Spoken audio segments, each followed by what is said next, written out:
क्या आपने कभी ये सोचा है कि जब आप नहाने जाते हो, आप शावर लेने जाते हो, तभी आपके दिमाग में कई सारे थॉट्स क्यों आते हैं, कई सारे आइडियाज़ क्यों आ जाते हैं?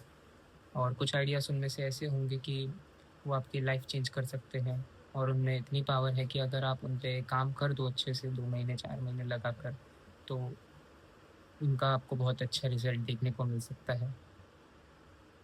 कई फालतू के आइडियाज़ भी आते हैं, मगर उन पे फ़ोकस ना करते हुए हम उन आइडियाज़ पे फ़ोकस करते हैं जो अच्छे हैं। मगर सवाल ये नहीं है कि आइडियाज़ कैसे आते हैं, सवाल ये है कि आइडियाज़ आखिर हमें नहाते वक़्त ही क्यों आते हैं?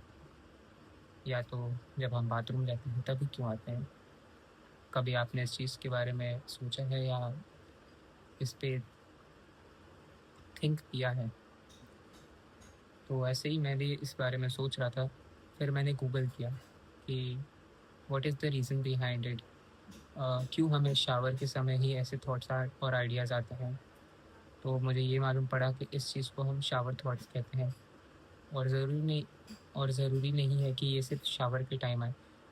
ये हमें कभी भी आ सकता है जब हम बोर हों, जब हम क कोई काम ना कर रहे हों। मगर फिर हमारी रोज़मर्रा की लाइफ़ में हमें ये थॉट्स क्यों नहीं आते हैं? और ऐसे लाइफ़ चेंजिंग आइडियाज़ हमें क्यों नहीं सूझते हैं? सो इसका बस एक रीज़न है और वो है हमारी डोपामाइन से भरी लाइफ़। इस लाइफ़ में जब हम कभी बोर नहीं होते हैं, हम ऐसे सोचते हैं कि बोरियत एक बहुत ही खराब काम है और इससे बुरा कुछ नहीं हो सकता। हमें कुछ ना कुछ हमेशा करते रहना चाहिए, वो भले ही प्रोडक्टिव क्यों ना हो। चलो प्रोडक्टिव काम है तो उसके पीछे आप अपना टाइम थोड़ा लगा भी दो। मगर आप अगर कोई प्रोडक्टिव काम नहीं कर रहे हो, अगर आप स्क्रॉल कर रहे हो, हमें रेस्ट ऑफ द डे ऐसे लाइफ चेंजिंग थॉट्स क्यों नहीं आते? इसके पीछे सिर्फ एक मेन रीज़न है और वो है हमारी डोपामाइन से भरी लाइफ। हम आप नोटिस करना, हम पूरा दिन कुछ ना कुछ काम ही करते रहते हैं या किसी ना किसी चीज़ में बिज़ी रहते हैं।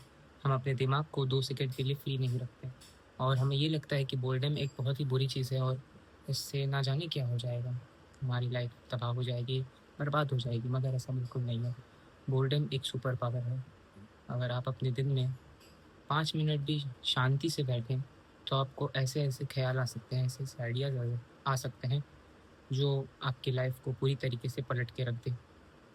मगर मोस्ट ऑफ द पीपल ऐसा कभी सोचते ही नहीं। उन्हें लगता है कि क्या ये फालतू की चीज़ है बोर्डम। बोर होने से आखिर किसका फ़ायदा हुआ है? मगर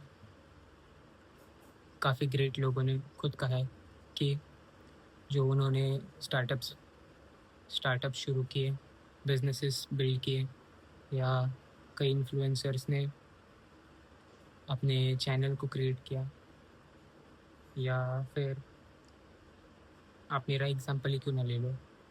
मुझे वीडियोज़ के आइडिया कभी स्क्रॉलिंग करते समय या किसी काम को करते समय बिल्कुल नहीं आते हैं। या तो वो तब आएँगे जब मैं नहा रहा होता हूँ, या तो वो तब आएँगे जब मैं बोर होता हूँ। यही यही दिन के वो 2 पॉइंट हैं जो मुझे नए आइडियाज़ से इंट्रोड्यूस कराती हैं। So boredom is very important in our life और बोर होने के भी कई सारे फ़ायदे होते हैं।